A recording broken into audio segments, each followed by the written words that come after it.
I'm going to just read to you a little bit of a speech that was given by the Volker Turk, who is our Assistant High Commissioner for Protection of the UNHCR. He gave this speech last month in Geneva.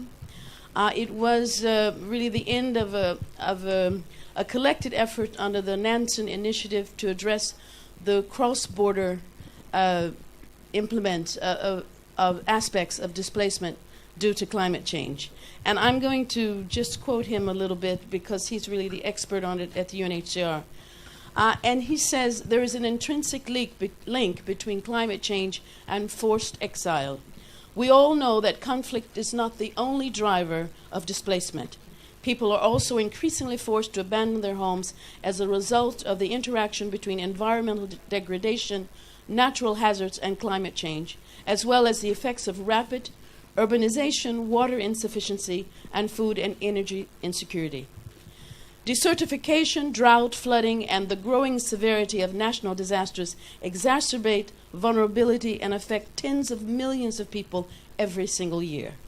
In the Intergovernmental Panel on Climate Change's fifth assessment report, climate change is projected to increase the displacement of people.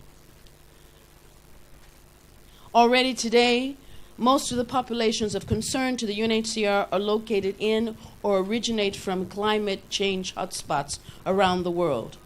Refugees flee because of conflict, turmoil, violence, or persecution. But if natural disaster also strikes, humanitarian response in such situations become even more complex. A deeper analysis reveals that violent conflict in some countries can also be related to changes in the natural environment and the ensuing fierce competition over scarce natural resources such as water, arable land, or other basic necessities of life. In such circumstances, there is an obvious case for international refugee protection. And this would similarly be relevant in situations where harmful action or inaction taken by authorities in response to climate-related events would be considered to be persecution and in violation of the 1951 Convention on Refugees. And that is just to give you just a little bit of an idea of the problem that we face with displacement of people and the fact that it can indeed cause not conflicts, but it can certainly complicate conflicts and displacement of people. But lastly, I would say that this is something personal for me, because I'm a mother of 3 children from the age of 25 to 33, and the grandmother of a 3-year-old who is just extraordinary. And I think it's probably personal for all of us, because we're looking for ways that we can make a difference. And I think that is possible. And I'm so inspired by what Naomi was saying, that we have to all be vigilant. And I believe that change comes about from the bottom, never from the top. It is the people, it is Martin Luther King marching. And we have to make a difference. And so the reduction of greenhouse gas emissions is the most far-reaching issue that humanity faces today. I am hoping that during this climate conference, the international community will, in this 11th hour, because we are in the 11th hour, conclude a meaningful agreement. We cannot fail, because failure for our children and for our grandchildren is just unacceptable. Thank you. Thank you, Barbara. Thank you. Thank you. The evening was going on so late, I can tell you I only did 1/3 of what, so I was just sitting there scratching out paragraphs. But I think you sort of understand what this impact is on refugees. Indeed. Thank you for sharing that with us. We're trying to change the way the story is been told.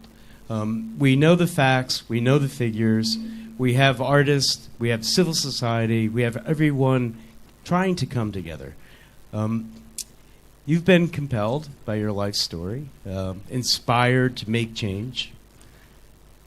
My question is not why the artist should be involved, but how?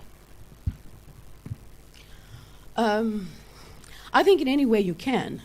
I mean, if you have a platform to be heard, and also I think, trying to not just talking the talk, but also walking the walk, living in a way that that helps.